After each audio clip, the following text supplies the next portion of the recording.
Hello guys, welcome to JRF Edusights channel. दोस्तों, आज हम कोऑपरेटिव फेडरलिज्म को देखेंगे और कोऑपरेटिव फेडरलिज्म को पढ़ने से पहले हम देखेंगे कि इसमें हम किन किन चीज़ों को स्टडी करेंगे। ठीक है, तो जैसे फर्स्ट थिंग जो कोऑपरेटिव फेडरलिज्म ये टर्म जो है, तो पहले हम इसकी मीनिंग को देखेंगे।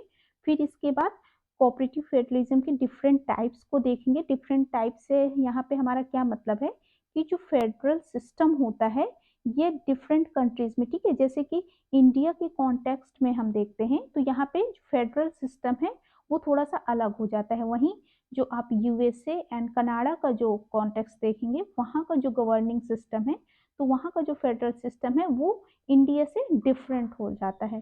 तो यहाँ पे हम समझेंगे कि different type of cooperative federalism. Okay, then India के कॉन्टेक्स्ट में ही हम आगे इसको बढ़ते हुए nature of the Indian federal system इसकी स्टडी करेंगे। फिर इसके बाद इंडिया के ही जो फेडरल सिस्टम है इसमें जो डिफरेंट थिंकर्स हैं उनके ओपिनियन क्या क्या हैं। ओके, सो इस कड़ी में हम आगे बढ़ते हुए आइए हम शुरू करते हैं। तो फर्स्ट थिंग, कोऑपरेटिव फेडरलिज्म इसका मीनिंग क्या है। इन जनरल टर्म में अगर हम इसको देखते हैं कि जो कोऑपरेटिव फेडरलिज्म ये एक प्रकार से इसको अगर हम हिंदी में देखें तो ये सहकारी संघवाद की जो अवधारणा है उससे में ये उभर कर आता है। तो कोऑपरेटिव फेडरलिज्म एक मतलब हमारी कोई सेंटर में कोई गवर्नेंस है, ठीक है, एक केंद्र है और केंद्र के साथ इसकी जो यूनिट्स है, मान लीजिए ये स्टेट्स हो गए, स्टेट्स के अंदर कोई लोकल बॉडी है। तो मीन्स क्या हुआ, मतलब केंद्र और राज्य और इसके साथ ही जो लोकल गवर्निंग बॉडी है ये साथ साथ शासन करते हैं। मतलब कि इंडिपेंडेंट न होकर कोई भी एक जो इकाई है, चाहे वो सेंटर हो या राज्य हो, ये क्षेत्रीय स्तर पर है, वो इंडिपेंडेंट गवर्न न करके वो एक दूसरे के परस्पर सहयोग से शासन करती हैं। ठीक है, तो इसको हम आगे देखते हैं। जैसे cooperative federalism is a form of government where center and state along with its local governing body cooperate to run the governance of the country। ठीक है, मीन्स जो सेंटर है और स्टेट्स हैं ये म्यूचुअल इंडिपेंडेंट न होकर म्यूचुअल एक दूसरे के साथ कोऑपरेट करती हैं। ठीक है, देश को पूरा शासन चलाने के परिप्रेक्ष्य में अगर हम देखें। वहीं हम भारत के संदर्भ में अगर हम कोऑपरेटिव फेडरलिज्म को समझें तो इसमें हम देखते हैं कि जब भारत का संविधान बनाया जा रहा था, ठीक है, इंडियन कॉन्स्टिट्यूशन का जब गठन किया जा रहा था तो वहां पर जो विभिन्न संविधान सभा के जैसे कुछ सदस्य हुए हैं, इन्होंने भारत को क्या कहा था, कुछ कह रहे थे कि जो भारत का जो संविधान का ढांचा है वो संघात्मक है। ठीक है, संघात्मक, और कुछ विचारकों का मत क्या था कि जो भारत का संविधान है वो क्या है, एकात्मक है। ठीक है, तो वहीं एक संविधान सभा के प्रमुख सदस्य थे जिनका नाम पीटी चाको हम कहते हैं। ठीक है, पीटी चाको ये कहते हैं कि जो संविधान निर्माते जो सभा के उसके सदस्यों में से ये एक थे। तो ये कहते हैं कि जो भारत का संविधान है, ठीक है, भारत का जो संविधान है वह देखने में तो क्या है, संघात्मक है। ठीक है, भारत का जो संविधान हमें देखने में संघात्मक दिखता है कि एक केंद्र है और राज्य उसके साथ जो इकाइयां हैं वो मिलकर शासन करती हैं, लेकिन वास्तविक रूप में जो शासन होता है वह एकात्मक है। मतलब भारत के शासन का स्वरूप एकात्मक है। जैसे कि केंद्र के ही सारी चीजें जो डिसीजन मेकिंग है, सारे जो पावर्स है वो केंद्र के द्वारा ही निर्धारित की जाती हैं और उसी के माध्यम से ही देश का शासन संचालन किया जाता है। ठीक है, इसके बाद अगर हम इसको देखें कि जो ये कोऑपरेटिव फेडरलिज्म का जो कॉन्सेप्ट है, कोऑपरेटिव फेडरलिज्म का ये जो कॉन्सेप्ट है ये एक न्यू कॉन्सेप्ट है।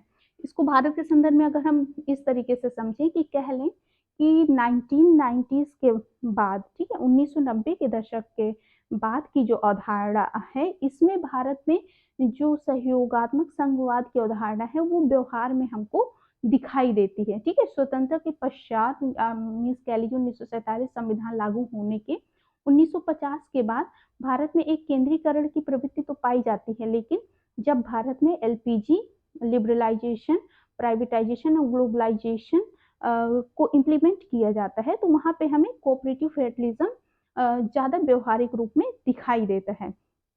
ठीक है, इसी संदर्भ में केसी वियर एक प्रमुख मतलब संविधान भारतीय संविधान के बारे में वो कहते हैं, भारतीय संविधान के बारे में केसी वेयर नामक जो थिंकर हैं, ठीक है, केसी वेयर, ये कहते हैं भारतीय संविधान मूलतः एकात्मक संविधान है, ठीक है। ये इसको कहते हैं कि भारत जो है एक अर्धसंघीय है, जिसमें से कि गौड़ रूप से हम देखें तो कुछ संघीय विशेषताएं भी पाई जाती हैं, और ये इस प्रकार से भारत को एक क्या नाम देते हैं, भारत के संविधान को अर्ध संघीय व्यवस्था का नाम देते हैं, ठीक है। और वहीं आइवर जेनिंग्स हैं, जो ये भी ब्रिटिश थिंकर हैं, Ivor Jennings, Ivoire, sorry sorry, ठीक है, हाँ, आइवर जेनिंग्स ये कहते हैं कि भारतीय संविधान का जो ढांचा है वो अत्यंत संघीय है, आइवर जेनिंग्स, ठीक है। ये कहते हैं कि जो भारतीय संविधान का जो ढांचा है वो अत्यंत संघीय, एक प्रकार से इनका कहना है कि जो भारतीय शासन का जो स्वरूप है वो हमें दिखाई देता है संघात्मक रूप में, कि मतलब केंद्र है, राज्य है, और प्लस इसकी लोकल बॉडीज हैं, लेकिन जो शक्तियों का केंद्रीकरण है वो हमारा अंततः केंद्र में ही पाया जाता है, केंद्र की ओर झुका हुआ है, ठीक है। मीन्स केंद्र की ओर झुके होने के साथ इसमें राज्यों का भी बराबर सहयोग है। और एकात्मक स्वरूप में क्या हो जाता है, जब कुछ विचारक कहते हैं भारतीय संविधान का जो स्वरूप एक जो संघात्मक है, और कुछ कहते हैं कि एकात्मक है, ठीक है। तो हमें संघात्मक स्वरूप में यह दिखाई देता है कि केंद्र के साथ राज्यों का भी म्यूचुअल जो है इंटरडिपेंडेंस और कोऑपरेशन है, बराबर। मीन्स ये केंद्र हो गए, ये राज्य हो गए, ये परस्पर रूप से एक दूसरे के सहयोग से शासन करते हैं। वहीं एकात्मक स्वरूप में हम क्या देखते हैं कि मतलब राज्य तो है, लेकिन इनकी जो पावर है वो बहुत कम है, और जो सारे डिसीजंस हैं, जो भी पावर है वो केंद्र से ही लिए जाते हैं, और यहाँ की पावर से ही केंद्र को डिलीवर सारे डिसीजंस जो इम्प्लीमेंट किए जाते हैं यहाँ से ऐसे डिलीवर किए जाते हैं। ओके, ये हमारा क्या हो गया, संविधान का एकात्मक स्वरूप का ढांचा।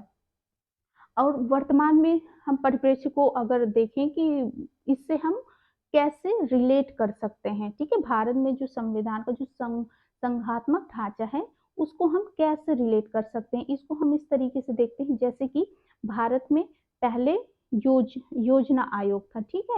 योजना आयोग का जब गठन किया गया था तो इसमें सबसे ज्यादा किसकी, केंद्र की भूमिका होती थी, ठीक है, केंद्र की भूमिका। अब क्या किया गया है, 1 जनवरी 2015 से जब योजना आयोग की जगह अब क्या बन गया है हमारा नीति आयोग।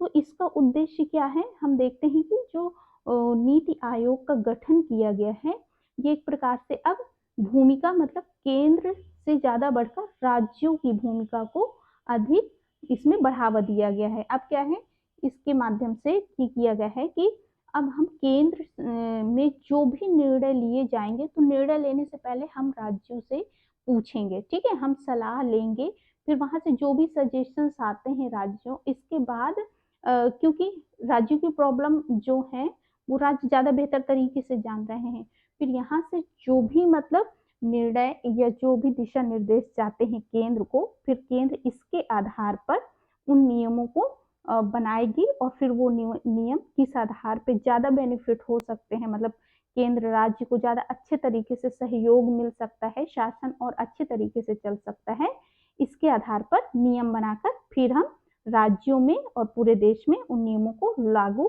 करेंगे। तो ये एक प्रकार से कोऑपरेटिव फेडरलिज्म का जो करंट सिनारियो है, करंट एग्जाम्पल है, इसको आप वर्तमान संदर्भ में इसको इससे जोड़कर देख सकते हैं, ठीक है। ये हमने कोऑपरेटिव फेडरलिज्म का कॉन्सेप्ट देखा।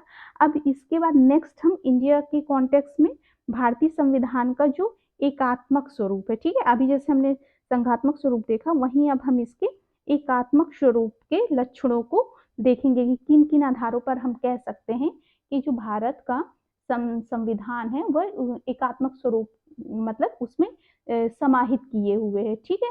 तो एक प्रकार से अगर हम फाइनली ओवरऑल देखें तो कहीं ना कहीं जाके जो भारत का संविधान है, भारत की जो शासन प्रणाली है वो एकात्मक और संघात्मक का आप मिला-जुला रूप कह सकते हैं। एक प्रकार से भारत ना तो पूर्णतः एकात्मक है और ना ही पूर्णतः संघात्मक है। भारत एक प्रकार से हम कह सकते हैं कि एकात्मक और संघात्मक दोनों का मिला-जुला रूप है। ठीक है, तो और नेक्स्ट लेक्चर में हम भारतीय संविधान के एकात्मक लक्षणों की चर्चा करेंगे विद एग्जाम्पल्स। तो अब के लिए इतना ही, मिलते हैं फिर नेक्स्ट लेक्चर में। तब के लिए थैंक यू, बाय बाय।